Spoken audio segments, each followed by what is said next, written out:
بسم اللہ الرحمن الرحیم۔ سردار حربیس یہ کہہ کر شہر کی طرف چلا اور حضرت ابوعبیدہ بن جراح رضی اللہ عنہ اس کے پیچھے پیچھے ہوئے۔ جس وقت یہ شہر کے دروازے پر پہنچا تو اس نے سر سے ٹوپی اتار کے اپنی زبان میں کچھ آہستہ آہستہ کہا، کیونکہ یہ ایک علامت تھی، اس لیے اہل شہر نے اسے سمجھ کر دروازہ کھول دیا اور کہا، تیرا کیا حال ہے اور تیری ساتھی اور فوجی فرار کیا ہوئی؟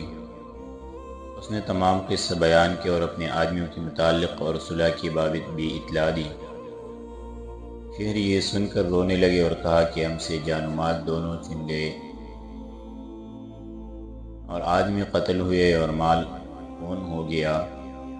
اس نے کہا کہ میں نے ان سے اگرچہ صلح کر لی ہے، مگر دراصل صلح سے میرا مطلب پس پردہ کچھ اور ہی ہے۔ انہوں نے کہا کہ تو محض اپنے لیے صلح کرتا ہے، پھر ہم کبھی صلح نہیں کر سکتے۔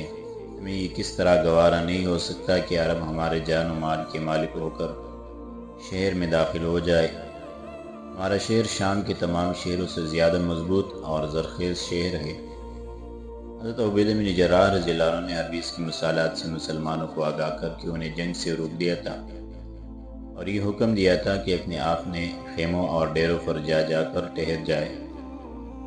اس وقت اہل بالبک اور سردار کی گفتگو سے آپ کو ترجمان نے مطلع کیا تو آپ حربیس کی طرف متوجہ ہوئے اور فرمایا، اب کیا ارادہ ہے؟ جلدی جواب دو ورنہ پھر جیسا کہ جنگ جاری تھی شروع کر دی جائے گی۔ اس نے کہا، آپ کچھ دیر اور ذرا توقف فرمائے۔ انجیل صحیح اور عیسیٰ مسیح علیہ السلام کی قسم اگر انہوں نے میری صلح کو قبول نہیں کیا تو میں آپ کو ان کے منشا کے خلاف شہر میں زبردستی داخل کراؤں گا۔ پھر آپ ان میں قتل عام بول لے، مردوں کو قتل کر ڈالے، لڑکے اور عورتوں کو قید کر لے اور مال و متاع سب لوٹ لے۔ میں اس شہر کی گلی گلی اور کوچہ کوچہ سے واقف ہوں اور یہ جانتا ہوں کہ اس میں کدھر اور کس طرف سے داخل ہونا چاہیے۔ آپ نے فرمایا، جو باری تعالیٰ جل مجدہ چاہتے وہی ہوتا ہے۔ ہم اللہ تعالیٰ کا ہر حالت میں شکریہ ادا کرتے ہیں۔ کہتے ہیں کہ حربیس کی تمام گفتگو رومی شہر فنا کی دیواروں کے اوپر سے سن رہے تھے۔ جس وقت انہوں نے اپنے سردار کی کلمات سنے تو چہرے فق ہو گئے اور اتنا خوف غالب ہوا کہ رنگت زرد پڑ گئی۔ حربیس ان کی طرف متوجہ ہوں اور کہنے لگا کہ میں ان عربوں کے ہاتھ گرفتار ہوں۔ میرے تمام ساتھی یعنی تمہارے قوم اور قبیلے ان کے معاصرہ میں ہیں۔ اب صلح کے متعلق تمہاری کیا رائے ہے؟ اگر ان کے ساتھ تم نے مصالحات کر لی تو بہتر ہے، ورنہ پہلے ہم سب قتل کر دیے جائیں گے، پھر ہمیں موت کے گھاٹ اتار کر یہ تمہاری طرف متوجہ ہوں گے۔ انہوں نے کہا، سردار ہم اس قدر مال دینے کی ہمت اور استطاعت نہیں رکھتے۔ اس نے کہا، کم بختو، تمام تاوان جنگ یعنی جس مال پر صلح ہوگی کی چوتھائی یعنی 500 اوقیہ سونا، 1000 اوقیہ چاندی، 150 ریشمی کپڑے اور اس قدر تلواریں میں اکیلا اور تنی تنہا دینے کے لیے تیار ہوں۔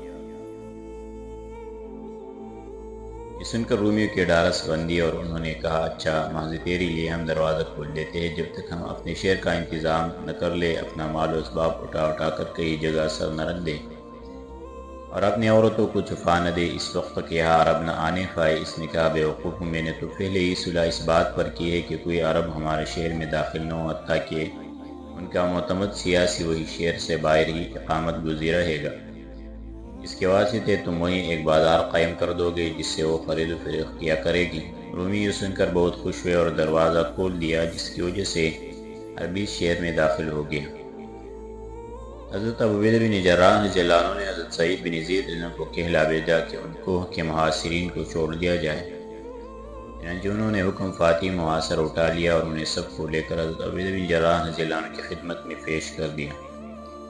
آپ نے عہد نامہ کی دفعہ کے مطابق تمام ہتھیار کروا لیے اور تاوان جنگ کی ادائیگی کے وقت تک انہوں بطور رہن کہ اس بات کی اندیشہ کی وجہ سے کہ کہیں رہا ہونے کے بعد شہر میں پہنچ کر مسلمانوں کے ساتھ غدر نہ کر دیں، اپنے پاس رکھ لیا، جنہیں مسلمانوں کی فوج کے پاس رہتے ہوئے حضرت ابوعبیدہ بن جراح رضی اللہ عنہ کے حکم سے ہر طرح کی مراعات حاصل تھی۔ حربیس تاوان جنگ کے جمع کرنے میں مشغول ہو گیا حضرت سہیل بن سبا رضی اللہ عنہ کہتے ہیں کہ 20 معاہدے سے 12 روز کے بعد سامانی جمع کر کے لایا، اسی کے ساتھ مسلمانوں کے لشکر کے لیے غلہ اور چارہ بھی اس کے ساتھ تھا۔ اس وقت تمام مال، کپڑے اور اسلحہ اس نے حضرت عبیدہ بن جراح رضی اللہ عنہ کے سپرد کر دی اور اپنے آدمی کو جو مرہون تھے چھڑا لیا، تو اس نے حضرت عبیدہ بن جراح رضی اللہ عنہ سے عرض کیا کہ آپ اس رئیس معتمد سیاسی کو جسے آپ ہم پر مقرر کرنا چاہتے ہیں منتخب کر کے یہاں بلا لیں، تاکہ میں آپ کے سامنے اس سے یہ عہد لے لوں کہ وہ ہم پر کسی قسم کا ظلم ستم روا نہ رکھے، ہماری استطاعت سے باہر ہم سے کوئی مطالبہ نہ کرے اور ہمارے شہر میں اندر نہ داخل ہو۔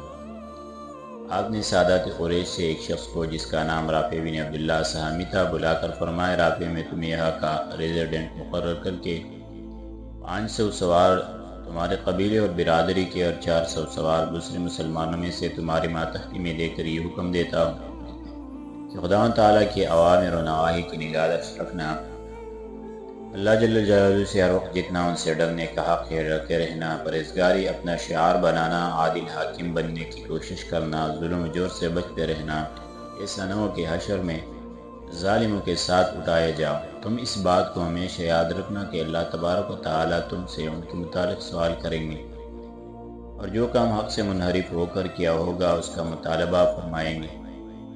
یاد رکھو کہ میں نے خود جناب سرور کائنات محمد رسول اللہ صلی اللہ علیہ وسلم سے سنا ہے، آپ فرماتے تھے ان اللہ تعالیٰ وحیلیت داود یا داود قد وعدت ذکرنی ذکرتہ والظالم اذا ذکرنی لعنت۔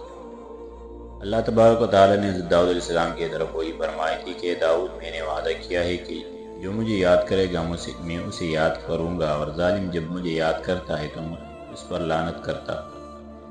تم چونکہ دشمنوں کے بیچ میں ہو اس لیے شہروں کے اطراف میں چھاونیاں قائم کر دینا، غرور و تکبر سے بچتے رہنا، میں تمہیں اپنے نزدیک نہایت ہوشیار اور بیدار مغز سمجھتا ہوں۔ سواحلی دریا سے احتیاط رکھنا، کہ تاز سوار کو تاخت و تاراج کے لیے مقرر کرنا، مگر ان کی تعداد 100 اور 200 سے کس طرح کم نہ ہو۔ شہر والوں سے کسی آدمی کو اپنی طاقت میں شریک نہ کرنا، ایسا نہ ہو کہ دشمن تمہارے اختلاط سے فائدہ اٹھا کر تمہارے اوپر حملہ آور ہو جائے۔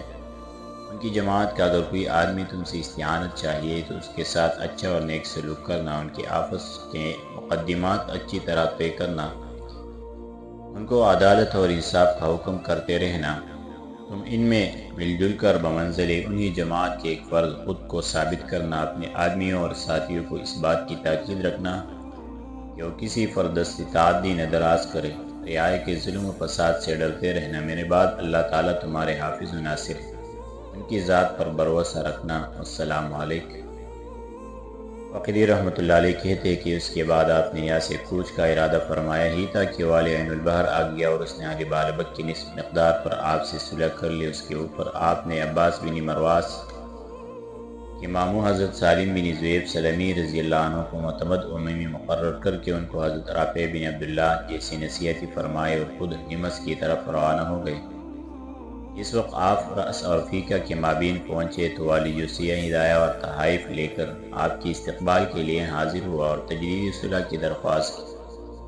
آپ نے تحفے اور ہدایہ قبول فرما کر تجدید صلح کی تصدیق فرمائی اور عازم ہمت ہو کر آخر رفتہ رفتہ وہاں پہنچ گئے۔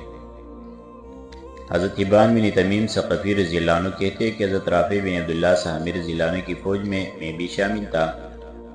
ہم نے شہر بالبک سے باہر بابون کے بنے ہوئے خیمے نصب کر کے انہیں میخوں سے خوب مضبوط کر رکھا تھا۔ ہمارا کوئی آدمی شہر میں بلا ضرورت خرید و فروخت کے نہیں جاتا تھا۔ ہم روم کے ساحلوں کو تاخت و تاراج کرتے اور ان دیہات پر جو ہماری صلح میں داخل نہیں تھے اکثر چاپے مارتے رہتے تھے۔ ہمارے سردار حضرت رافع رضی اللہ عنہ 100 آدمیوں کے لیے ایک نشان بنا کر روانہ کر دیتے تھے، وہ 100 آدمی جایا کرتے تھے تو اسی طرح دوسرے 100 آدمیوں کو روانہ فرما دیا کرتے تھے۔ گویا ہمارے آپس میں یکی تاز سواروں کی باری اور نمبر مقرر تھا۔ جس وقت ہم کسی سریہ میں جایا کرتے تو مال غنیمت بالبک روانہ کر دیتے تھے۔ اہل بالبک نے چونکہ ہمارے لین دین اور خرید فروخت سے نفع حاصل کیا اس لیے وہ بہت خوش ہوئے۔ یزونوں نے جب معاملات اور برتاؤ میں ہمیں ایک امین اور صادق القول قوم پایا اور کسی بات میں ہمارا جھوٹ اور خیانت نہ دی کی اور ظلم و تعدی ہم نے کسی پر جائز نہ رکھی، صدق و راستی اپنا شعار بنایا، تو ان کے دل بہت خوش ہوئے اور انہوں نے ایک تھوڑی سی مدت میں بہت بڑا نفع حاصل کر لیا۔ اس کے بعد کیا ہوا انشاءاللہ آگے درس میں ذکر کریں گے۔